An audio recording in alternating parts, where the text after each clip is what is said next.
The Middle East was a battlefield for most of the 20th century.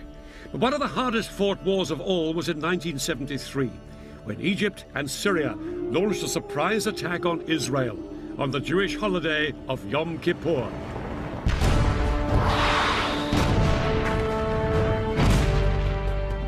For 3 weeks, the battle swung violently from side to side.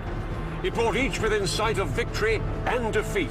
And it brought the superpowers, America and the Soviet Union, close to a nuclear showdown. The Israelis were in no doubt they were fighting for their country's very survival. For the soldiers of Syria and Egypt, it was a battle for Arab territory and Arab pride. In this program, I'll be revealing how Arab and Israeli commanders astonished each other with the boldness of their strategy. And I'll be finding out how both sides used the latest weaponry with shattering results. No 20th century conflict has been as lasting and bitter as the struggle between Israel and its Arab neighbors. This is the story of the biggest battle between them. It's still such a sensitive subject in Egypt that they wouldn't let us film there. This is the story of the October War of 1973.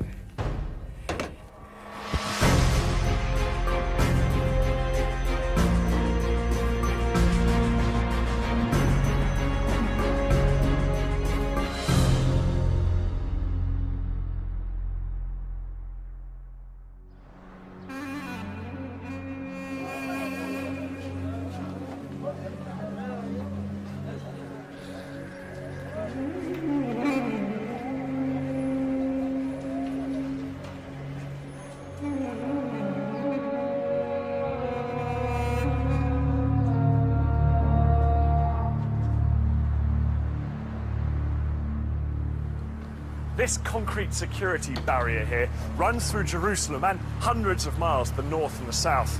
On this side live predominantly Muslim Palestinian Arabs. On this side, the largely Jewish population of Israel. The 8-meter-high barrier, which the Israelis started building in 2002, is the most powerful symbol of the hostility between Jews and Arabs, which still remains after nearly a century of conflict. The Israelis say that they built this barrier to keep out Palestinian terrorists. The Palestinians say it's just Israel's way of grabbing more of their land. And that's what this conflict has always been about: land. Land known at the beginning of the 20th century as Palestine.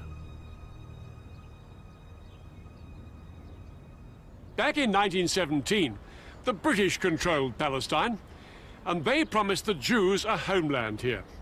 The problem was, there were more than 10 times as many Arabs as Jews already living in Palestine.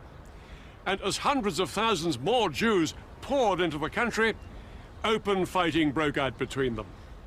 By 1947, things were so bad, the United Nations stepped in with a plan. This is how Palestine looked then.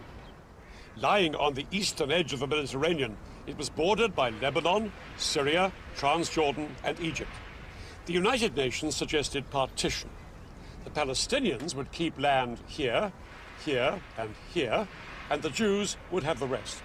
Jerusalem would be an open city shared by everyone. The Jews accepted the plan, and in 1948, they declared their independence as the State of Israel. But the Palestinians and the neighboring Arab countries rejected partition. War followed, and the borders changed once more.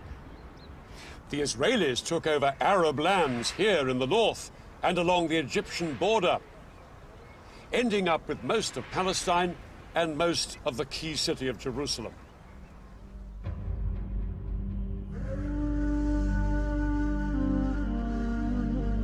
Tens of thousands of Palestinians fled or were expelled from their homes. These refugees headed to neighboring Arab countries, creating a refugee crisis that lasts to this day. One night everyone was awakened to the sound of people. Go, go, the Jews are coming. I can still recall the voice and the ensuing chaos. Within a short period of time, the entire village was marching out, carrying bare essentials, bedding on a mule, some clothing, some food. The Arabs refused to recognize this new state of Israel, and their resentment at the loss of Palestinian homes and land grew. For their part, the Israelis felt vulnerable, surrounded on all sides by hostile Arab enemies. Over the next 20 years, there was regular fighting along the borders. In 1967, things finally came to a head. On the morning of June the 5th, Israel launched a preemptive strike against Egypt. It was followed hours later by attacks on Egypt's allies, Syria and Jordan. It would become known as the Six-Day War. Almost 200 pilots of the Israeli Air Force took part in an incredibly ambitious airstrike. Their mission was to wipe out the Egyptian Air Force, the largest in the Arab world.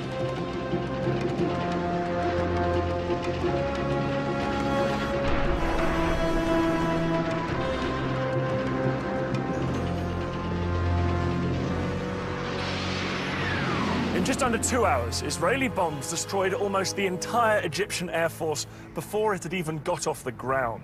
Next, Israel launched strikes on the air forces of Jordan and Syria. By the end of the day, Israeli pilots had won total control of the skies. Not very far away, there were some military bases, and they had been attacked early in the morning. There was nothing announced, and we didn't know what was going on. Defeat was unfolding right there.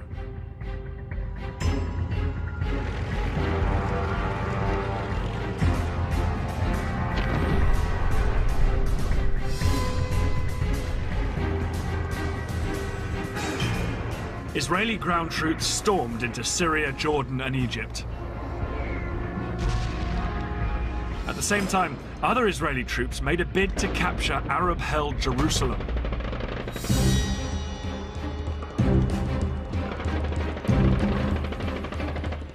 On June the 7th, just 2 days into the war, Israeli paratroopers charged through this gate into the old city.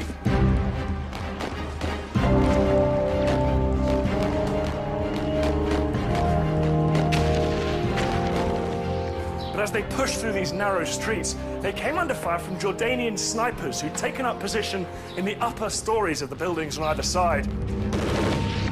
The Israelis pushed on. It took them a few hours to clear out these last pockets of resistance, but by early afternoon, the whole of Jerusalem was in Israeli hands.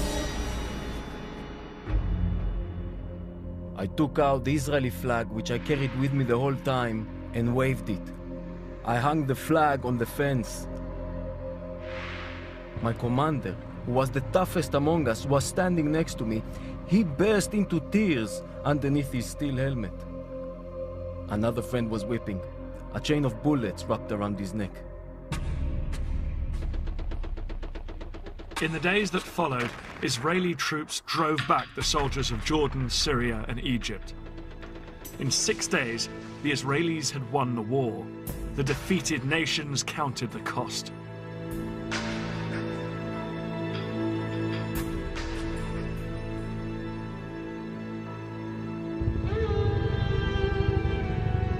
It's estimated that Egypt lost 80% of its military capacity, and along with Syria and Jordan, suffered over 30,000 dead and injured.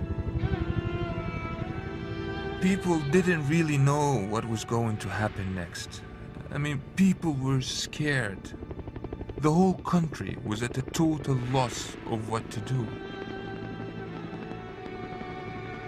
The fighting may have been over, but it hadn't created the conditions where the two sides could come together. Peace was as far away as ever. For the Arabs, the Six-Day War was an utter disaster. Before this whirlwind campaign, Israel had been a tiny wedge of land, squeezed between Arab states, only 9 miles wide at its narrowest. Suddenly, it was a Middle East superpower, and 5 times the size. The borders had been pushed back to swallow a piece of Syria up here, called the Golan Heights. To the east, Israel had seized the West Bank, And in the south, it now occupied Egypt's entire Sinai Peninsula, a huge expanse of desert. From this newfound position of strength, Israel's leaders demanded that the Arab world recognize the state of Israel.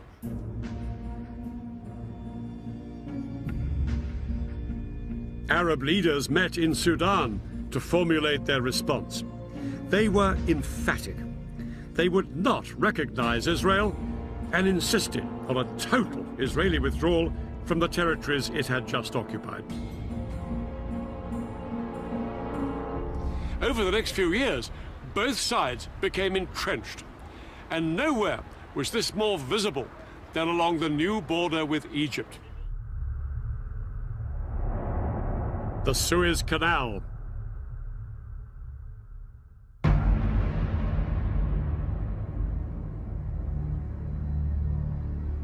The canal is one of the world's busiest shipping lanes, allowing ships to pass between Europe and Asia without sailing round Africa.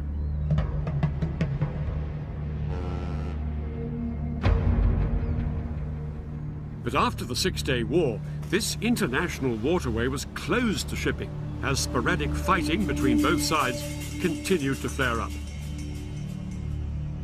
The Israelis and the Egyptians now faced each other eyeball to eyeball across the canal. The Egyptians could never accept that this was a permanent frontier. But the Israelis were equally determined.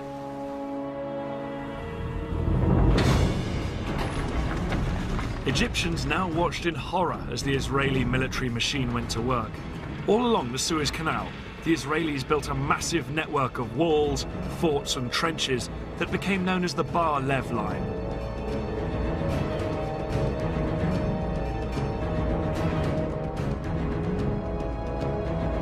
Israel resolved that Egypt would never force its way back into the Sinai. But they weren't just relying on the Bar Lev Line for defense. The Israelis also had a system for rushing troops to the front line.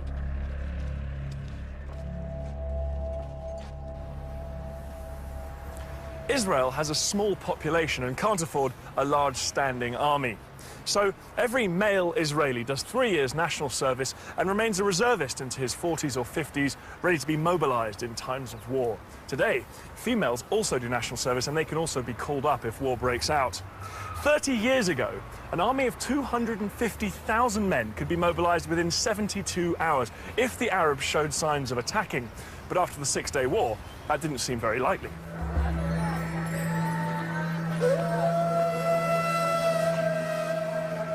The Israelis had practically destroyed Arab air power. Israeli intelligence was now sure the Arabs wouldn't try anything until they'd rebuilt their air forces. And that would take another 10 years.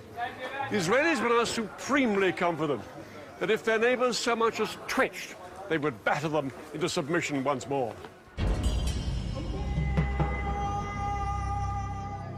But in Cairo, something had happened that the Israelis hadn't reckoned with. A new Egyptian president with a new sense of purpose, Anwar Sadat.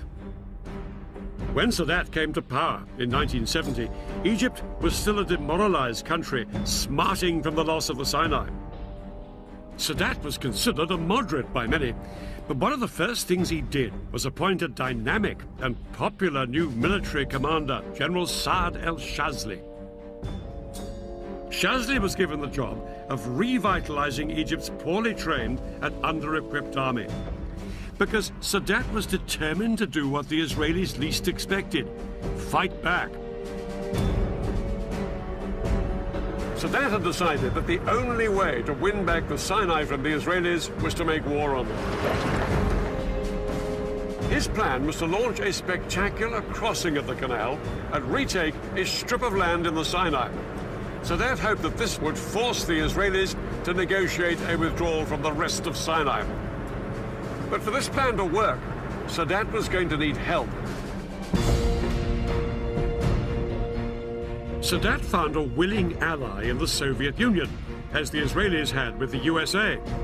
In the 1970s, both the United States and the Soviet Union were adamant that neither superpower would dominate the oil-rich Middle East. The Soviets provided Egypt with the latest surface-to-air missiles, called SAMs. These missiles, supported by thousands of conventional anti-aircraft guns, could effectively paralyze the Israeli Air Force. The Egyptian commander, General Shazli, would not have to rely on his weakened air force to deal with Israeli warplanes. Nor would Sadat attack alone. Another of his allies, President Assad of Syria, would be joining in the fight. The key to the Egyptian plan was a surprise coordinated ground attack on Israel. The Syrians would attack on the Golan at exactly the same moment as the Egyptians struck along the entire length of the canal. But Shazli knew that no matter how stunned the Israelis might be by this two-pronged offensive, they would soon counterattack with their most lethal weapon, their air force. And that was where the SAM missiles came in. Shazli concentrated his SAMs along the Suez Canal. These missiles could bring down any Israeli planes that came within 15 miles. The SAMs and regular artillery guns would create a protective umbrella, shown here in red, under which Egyptian boats and infantry could cross safely. They would then seize the forts of the Bar-Lev line and secure a strip of land a few miles deep into the Sinai. The date of the attack was set for October the 6th, when the tides would give the most favorable conditions for crossing the canal. But October the 6th was also the holiest day of the Jewish year, Yom Kippur, when Israelis would be at home or the synagogue. With their plans in place, the Egyptians and their Syrian allies set about ensuring that the Israelis had no idea they were about to be attacked on two fronts.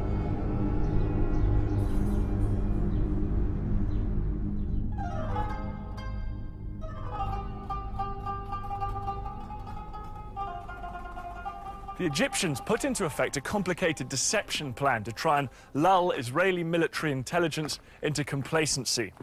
They had been gradually mobilizing their reserves, but at the beginning of October, they demobilized 20,000 men and sent them home. From what the Israelis could see, it didn't look like the Egyptian army was gearing up for war. As for the Egyptian soldiers based beside the canal, they were told to act as if nothing much was up. They could go swimming and bask in the sun in full view of the Israeli troops in the forts of the Bar-Lev line. Any military activity the Israeli lookouts did spot appeared to be just another regular exercise. By day, they watched as Egyptian troops came close to the canal to carry out maneuvers.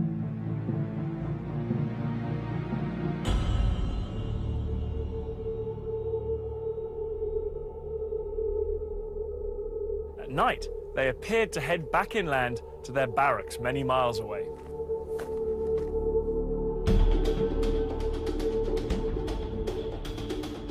Hundreds of miles to the north, the Syrians on the Golan appeared to be doing the same. But in fact, these troops weren't withdrawing every evening. Under cover of darkness, more and more Arab soldiers were massing on both fronts. We started to train with real ammunition. We were also told we were going to Suez. We started to take our tanks, our amphibious unit on the railroad at night only, so the civilians couldn't see.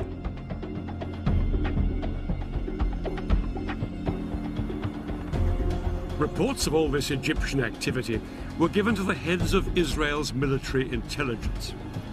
There'd been a number of false alarms in the past, and they were convinced that this was just another one.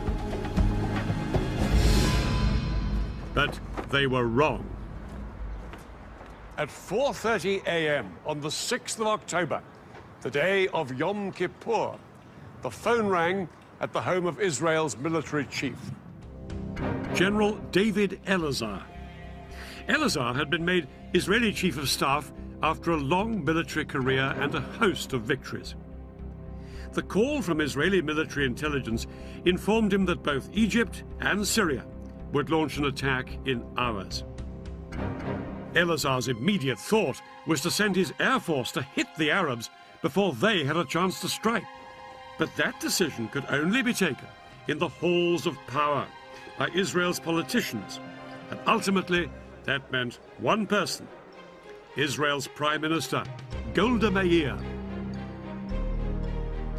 This 75-year-old was seen as the Iron Lady of Israeli politics, but she said no to airstrikes. She argued that if Israel was to win international support after the Six-Day War, it had to be seen not as the aggressor, but the victim. Elazar was appalled at his leader's reaction. He was only given permission to mobilize a fraction of the reservists he needed, and yet, within a few hours, his country would face invasion on two fronts.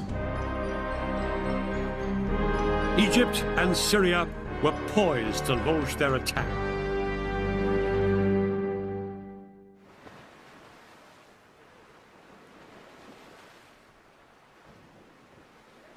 Just before 2 o'clock, the Egyptians put their part of the plan into action.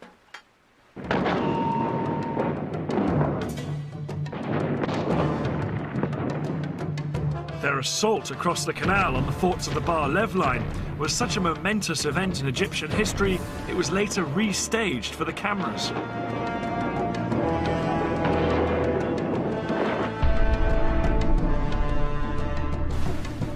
Thousands of Egypt's best-trained commandos crossed the Suez Canal in rubber dinghies. They landed on the east bank in the gaps between the forts of the Bar Lev line. The Egyptian commandos then scrambled up the high sand ramparts. They attached rope ladders to make it easier for the soldiers following on behind them.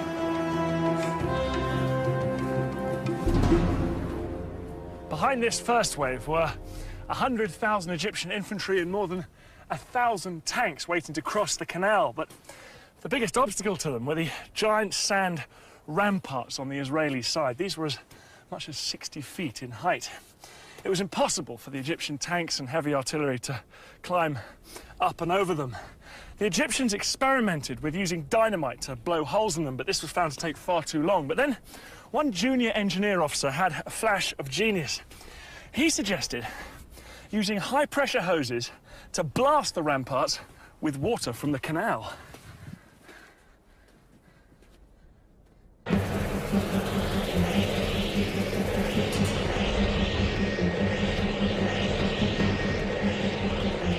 It was an extraordinary idea which would have to work if the entire Egyptian assault was to be a success. 4 hours into the attack, and with fighting raging around them, the Egyptian engineers finally broke through the ramparts, and the first tanks started to pour through. I never believed I would see the day when I was in Sinai. But this was actually Sinai. I looked back at the West Bank and all the green on the other side, and to the east, all I could see is desert. It was good feeling. The eastern bank of the canal now became a battlefield. The Israelis manning the forts sprayed machine gun fire at their Egyptian attackers to try and stem the tide. But within 2 hours, 23,000 of Egypt's infantry were on the east bank, and had advanced up to 1 mile into Sinai.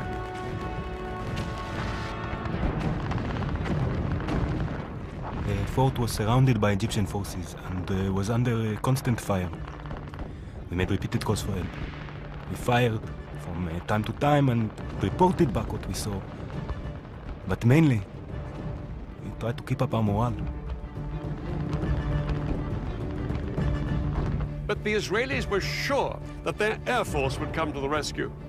The first Israeli jets were sent in at 4 p.m., flying low over the desert. But as they approached the canal, they found themselves under attack from the ground. The Egyptian SAM missiles and anti-aircraft guns caused havoc. As Israeli planes were shot down that afternoon, it soon became clear that Egypt's elaborate air defense umbrella was working.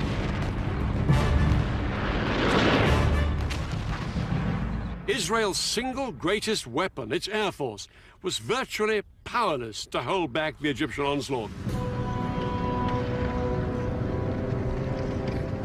The most immediate hope for the Israelis surrounded in the forts were Israeli tanks stationed just a few miles away.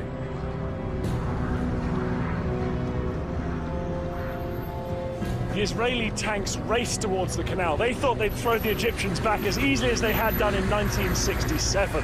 But as they got closer, they found themselves coming under attack from a weapon they'd never faced before. The Saga missile. This Soviet-made weapon was specifically designed to punch through the thick metal armor of tanks. Yet it was small enough to be carried onto the battlefield in a backpack. Unlike bigger anti-tank guns, the Saga could be set up in moments. This lightweight piece of kit was made all the more lethal because the missile could be steered onto its target.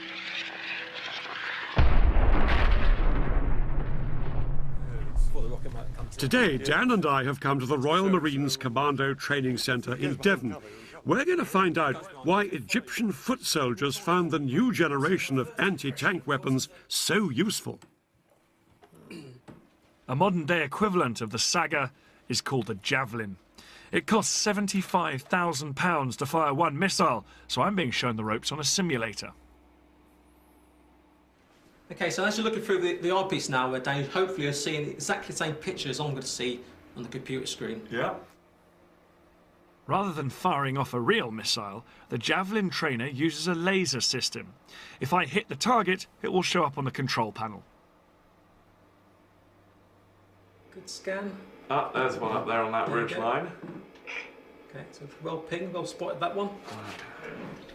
Here's another one, he's coming straight towards me, this one. Okay, so I'll make that your priority target because it's a direct threat to you. Okay. Activate the seeker and release. Alright, he's going behind a few little hillocks and things, but... Okay, now we're in seeker field of view. So what you're going to do, you're going to decide to engage that vehicle. So squeeze and hold left-hand trigger. Squeeze and release right. Well done. Let's see how we do. Just watching it now. Just watch it's nice time to do anything. Okay, so that's a good hit. Right smack centre of the top of the turret. I was ready to take the simulator out into the field. I'm aiming at a real target. That truck fitted with a laser detector that will register a hit. Well, here we are now in this moving vehicle, making a target for Dan, very like the Israelis moving forward to attack the Egyptians in Sinai. Must have made for the Egyptians. Thank you. For a novice like me, a javelin is easier to handle than a Saga. When a Saga was fired, it trailed a control wire behind it, and the operator used a joystick which had to keep steering the missile until it reached its target. Oh, I think I can see something now. A hit required good training and a steady hand. I was going to have a pop at them. With the Javelin, all I have to do is get the truck in the sights, lock the guidance system onto it, and fire. No, it's just popped out now. You just see the smoke from his exhaust. Activating the seeker. Okay. Okay, I'm going to go for it. Go for it. At least, that's the theory.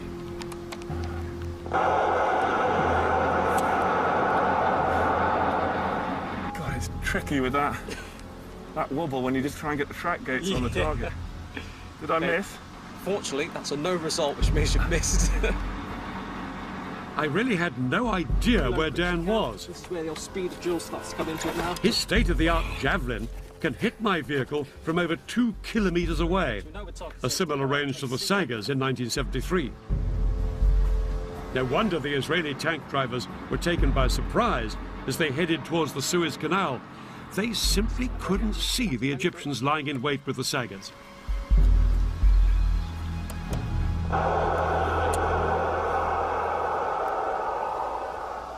Hit. Hit. Well done. Oh, brilliant. Hey, Dad. Okay, tell me you missed us. I'm afraid to say, I got a hit. You didn't? Yeah, see, look there. Hit. 700 metres. Good gracious. Yeah, I did miss the first time. You have got the most modern guided missile there, Well, probably in the world. No, I know. Because one thing worth saying is that the Sagas were wire-guided missiles. You had to keep the sight on the target all the time the missile was travelling towards it. It had to be fixed there, whereas you just fired it and forgot. Yes? Yeah, it's hard enough to get the sight locked onto you, and actually have to keep it there for the entire time the missile's in the air. It would be incredible. You're shaking, you're breathing, you're nervous. I couldn't have done it if it hadn't been a lock on and then forget about it. Very, very powerful form of anti-tank warfare. For the Israelis, quite a new ordeal. In 1973, the saga was turning the Sinai into a tank graveyard.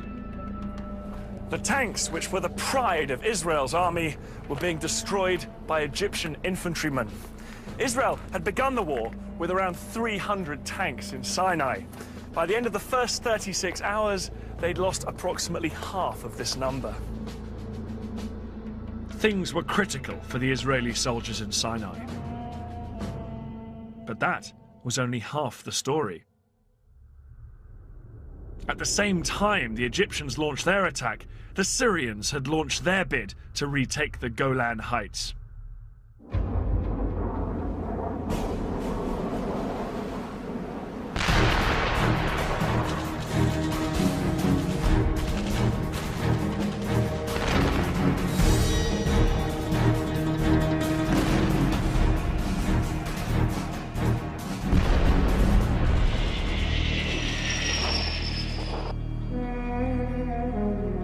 The fertile soil of this battlefront couldn't have been in greater contrast to the arid desert of the Sinai. The Golan Heights had been a valuable prize when the Israelis captured them in 1967. These Golan Heights provided Israel with more than just good farmland. They afforded security too. This is the Golan here, once part of Syria, occupied by Israel since 1967. The area is no more than 15 miles wide, and it ends with a steep slope down to the River Jordan. To Israelis, the Golan was a vital buffer between their heartland and Syria. Despite this, only 170 Israeli tanks and 400 soldiers were stationed in the front line on the Golan. Most of the Israeli forces were here in the north, because Israeli commanders felt this was the most likely place for any Syrian assault. But when the Syrians made their move, their 1,200 tanks and 60,000 men attacked all the way along the line. 6 hours into the battle, the Syrians' overwhelming strength was beginning to tell, and their tanks broke through down here in the more lightly defended south. By nightfall, they'd almost reached the western edge of the heights, where they could look down on the River Jordan. If Syrian tanks could now seize the vital bridges across the Jordan, they'd be able to pour across the river into Israel's heartland.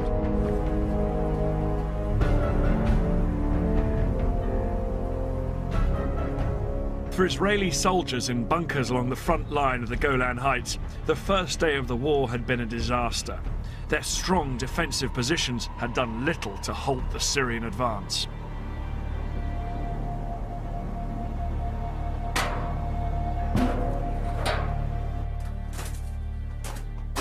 This is one of the Israeli bunkers dug in to the Golan Heights, and it's got an incredibly strong construction. It's deep underground, it's reinforced concrete and these steel plates here as well. The amazing thing about 1973 is these strong points were so difficult for the Syrians to take, they didn't even bother trying. They simply bypassed them with their tanks and kept pushing forward.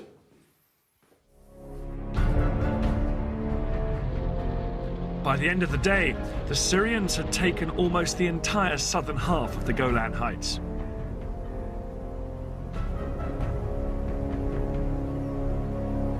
It was a nightmare situation for Israel. It had been caught unawares with far too few troops on both front lines. All Elazar, the Israeli chief of staff, could do was to mobilize every single reservist in the country. In towns, villages and farms across Israel, news filtered out that their country was under attack. Because it was a holiday, TV and radio was off the air, and so soldiers on motorbikes had to race through built-up areas calling up the reservists.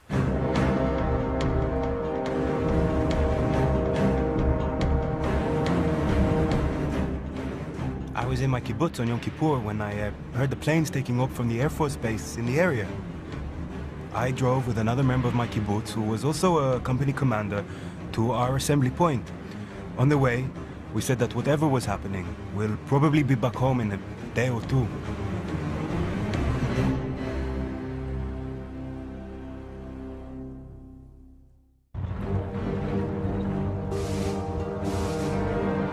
Men and tanks headed out towards both fronts, but it would take 2 long days before they'd be ready to mount a counterattack.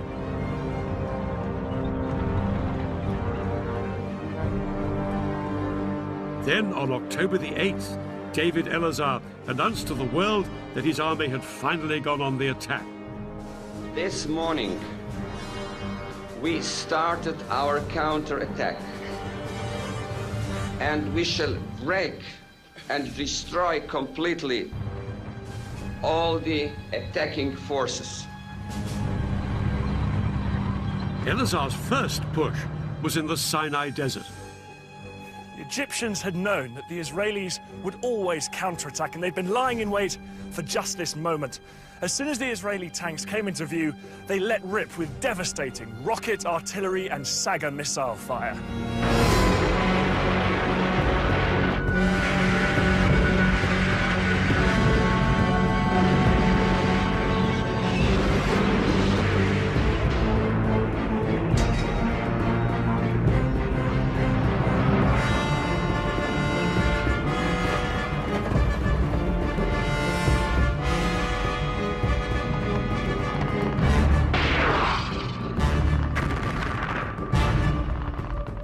The Israelis suffered heavy casualties all day.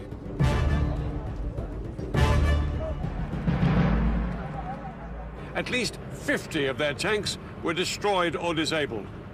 To the Israelis, it was abundantly clear this was no longer the poorly trained Egyptian army they'd fought in the past. By the end of the day, Israel was facing catastrophe. Israelis had believed that once their army was in place, they would be victorious. Now they had to face the shocking truth that this hadn't happened. Prime Minister Meir sent an urgent request to the Americans, begging them to resupply the country. Under attack on 2 fronts, Israelis felt their country was about to be squeezed out of existence. It would need a bold change of strategy to save the day. The simple truth was that Israel did not have the strength to fight this war on 2 fronts at the same time. Elazar had to concentrate his strength on one front before he tried to roll back his enemy on the other. In the Sinai, the Egyptians were separated from Israel by hundreds of miles of desert. But here on the Golan, the Syrians were perilously close to Israel's main villages and towns across the Jordan, just a few miles' drive away. The Golan had to be Elazar's priority. So he ordered the army and the air force to put everything they had into throwing the Syrians back. Some tank units would attack halfway along the Golan to relieve the pressure on Nafah, the Israeli HQ on the heights. Other Israeli tanks had already been ordered to go up onto the southern Golan, where the Syrians were closest to Israel's heartland. Their commander had been told bluntly, "You are Israel's last hope." But one thing in their favor was that the Syrians had made an extraordinary decision to halt up on the high ground rather than press on towards the River Jordan. It gave the Israelis vital breathing room to cross the river and move up towards the Golan.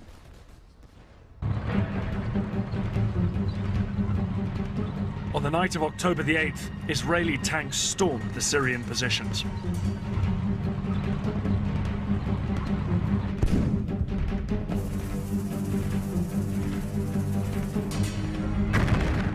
The fighting raged around the clock. The Soviets had given the Syrians their latest infrared night fighting equipment. The Israelis had nothing of the kind. And that meant during the hours of darkness, the Syrians could identify the Israeli tanks and cause horrific casualties. I scanned the area with my scope and picked up a pair of infrared lights coming directly at me. I took another look. The headlamps were still approaching. The Syrian was targeting in on us. Driver, back up, I screamed. And the tank rocked back till we came to a stop.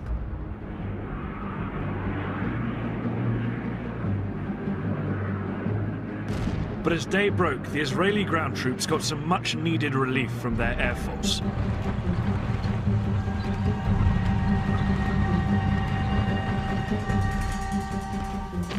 Throughout the rest of the day, however, the Israelis fought desperately to hold the line. The Israelis knew that if they gave way here, their country faced a real threat of extinction.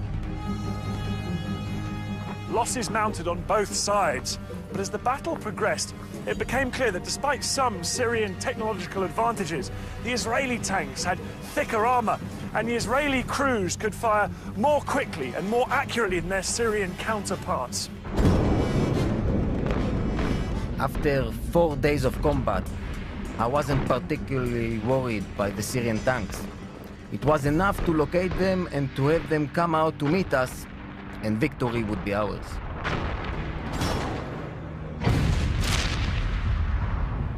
By the 10th of October, 4 days into the war, there was an astonishing turnaround.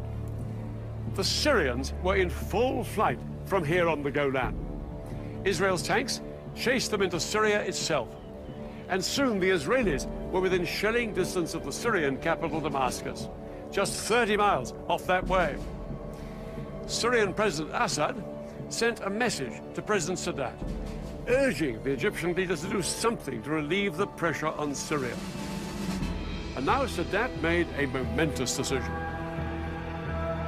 Down on the Suez Canal, Sadat ordered his men to thrust way beyond the strong defense line they'd established on the east bank of the canal.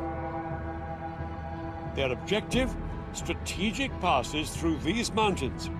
But to get there, they'd have to leave the safety of their SAM missile umbrella way behind them. It was a high-risk strategy, and Shazli was appalled by the decision. But Sadat was immovable. What followed would be one of the biggest tank battles in history.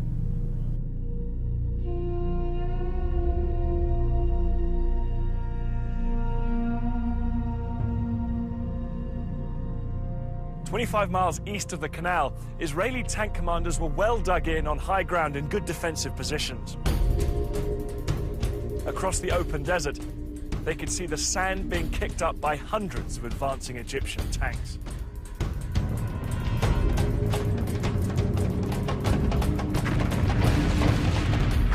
The Egyptians were totally exposed to withering Israeli fire.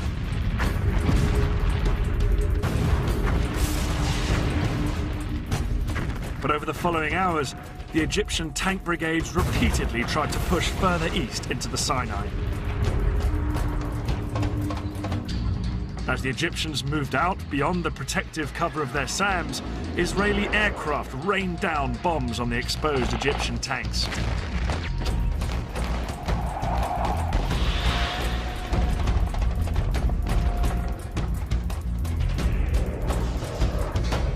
The Israelis' skillful use of their tank guns meant that they pulverized the Egyptians exposed down on the open ground.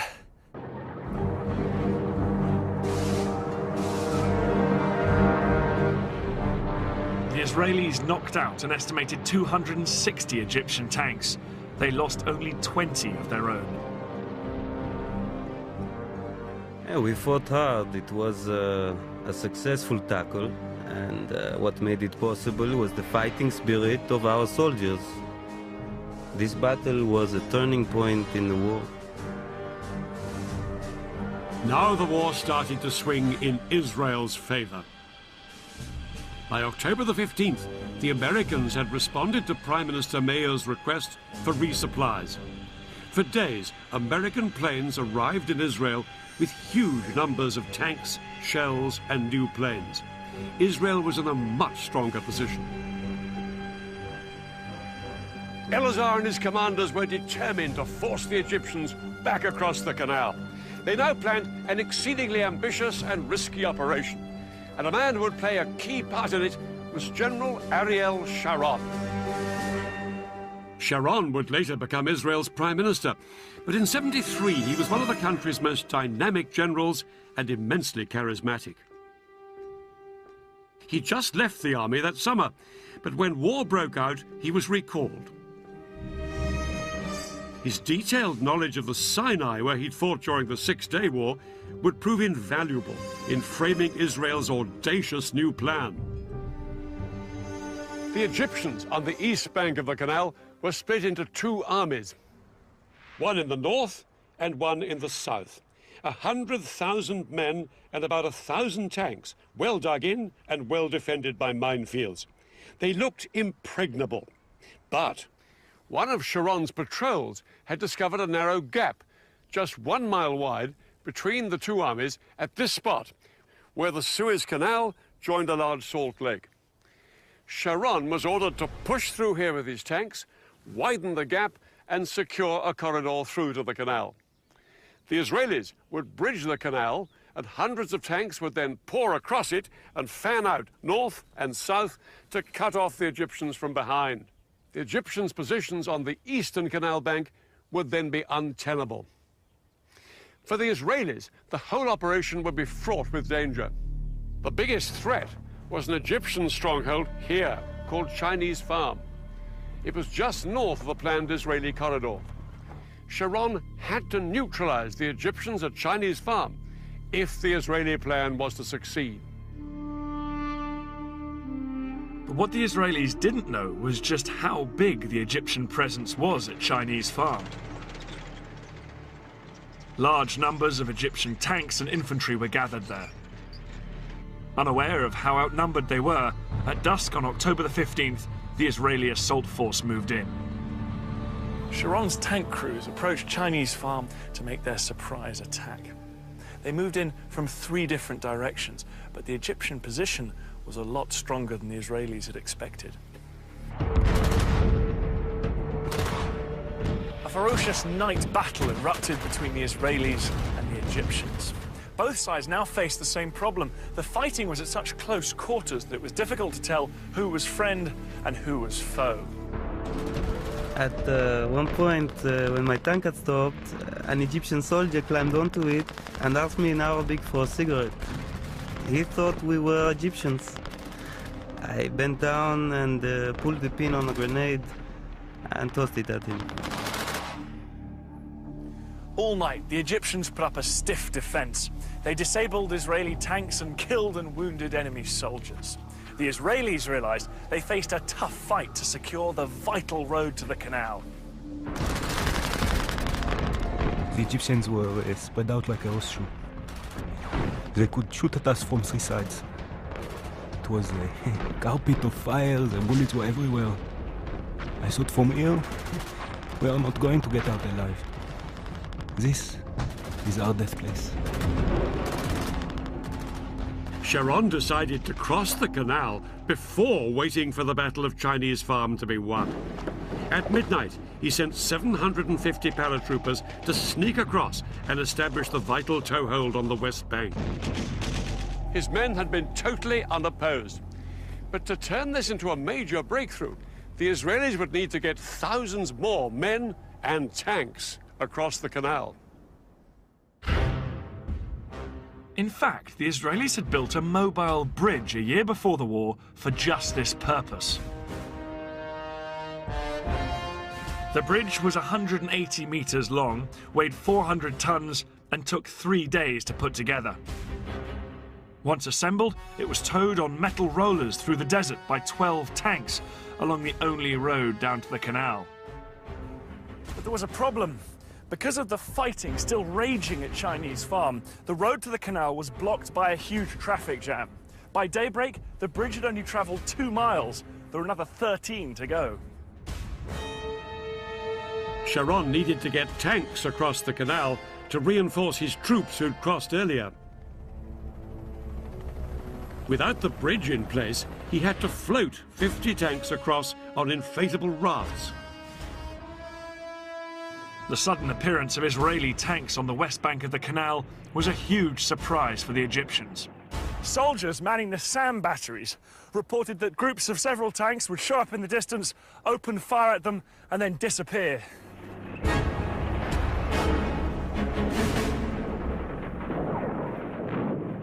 Later that day, on the evening of October the 16th, the Israeli Prime Minister Golda Meir triumphantly told the Israeli parliament their troops had crossed the canal into Africa. In reality, it would be another 2 days before the Israelis secured the corridor to the canal. It wasn't until October the 19th that the bridge was finally in place.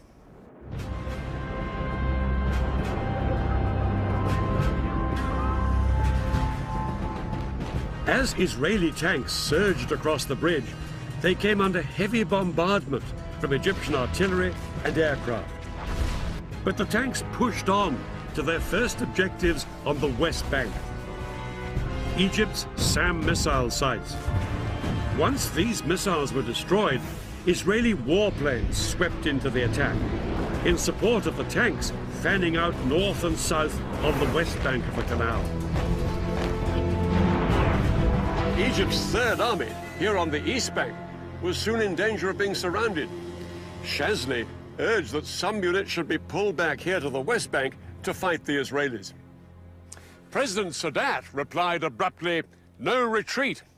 He believed that reducing forces on the east bank would risk losing everything they'd fought for. But Sadat was ready for a ceasefire.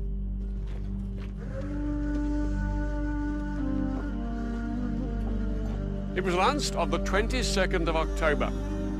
The Israelis agreed to the ceasefire as well, but in reality ignored it and pushed on south to secure more land west of the canal.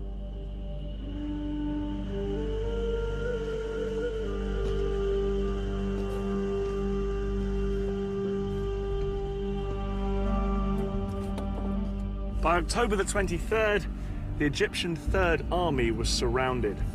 The supply lines of its 45,000 men were cut. With only 4 days of food and water left, it wouldn't be long before they were starved into submission.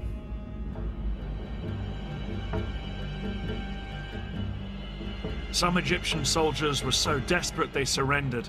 Others hung on. No food come to us, no munitions come to us, no evacuation of any injured, no water, and we didn't need gas because we weren't going anywhere. And just when it seemed to be over, the war took a dramatic turn. It was at this critical moment that Egypt's most powerful ally, the Soviet Union, made one final bid to help the Egyptians. The Soviet president, Leonid Brezhnev, told the Americans unless they agreed to send a joint US-Soviet peacekeeping force to the Middle East, he would send Soviet troops on their own. The Americans were determined that no Soviet troops would enter the Middle East. In a sudden escalation, America put its nuclear forces on alert. US nuclear missiles were readied in their silos, and 2 aircraft carriers with nuclear strike forces were ordered to the eastern Mediterranean. The implied threat of nuclear war forced Brezhnev to make a choice: to escalate or to climb down.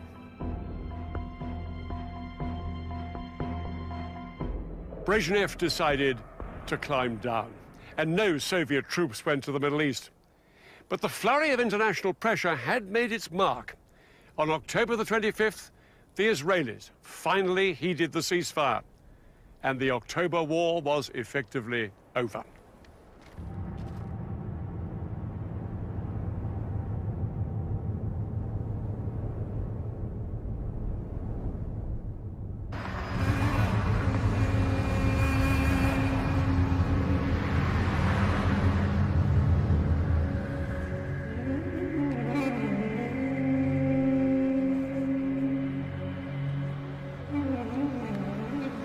It's hard to say who was the clear victor in this war. The Israelis, who saw both their fronts shattered by surprise attacks, made an astonishing military comeback. But the Arabs gave Israel a real shock. For many Israelis, the 9,500 soldiers killed or wounded during the October War was an unacceptably high price to pay. They blamed their government for failing to heed the warnings that war was imminent. Israeli confidence was shattered. They were no longer the invincible military power that they had thought they were. Despite the fact they'd suffered up to 30,000 casualties, perhaps in the end, the side that gained the most from this war was Egypt. The Egyptian crossing of the canal was seen as a major military achievement that restored Arab pride and gave President Sadat the confidence to make a spectacular bid for peace.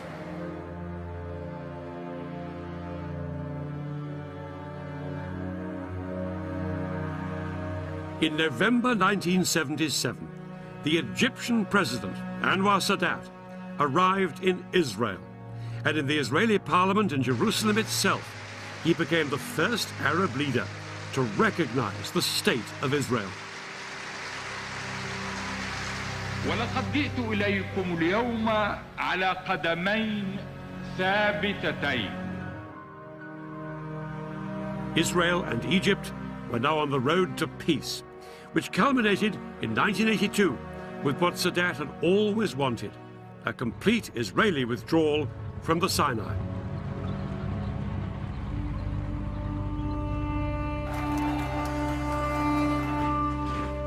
But Sadat never saw it happen.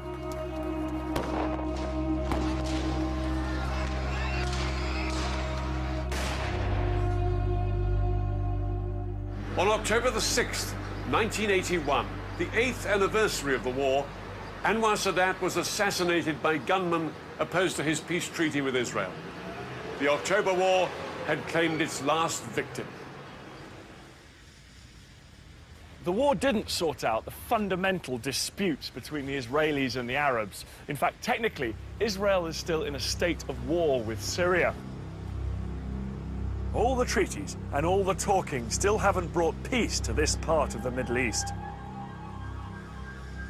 And this barrier is a powerful reminder that the conflict with the Palestinians over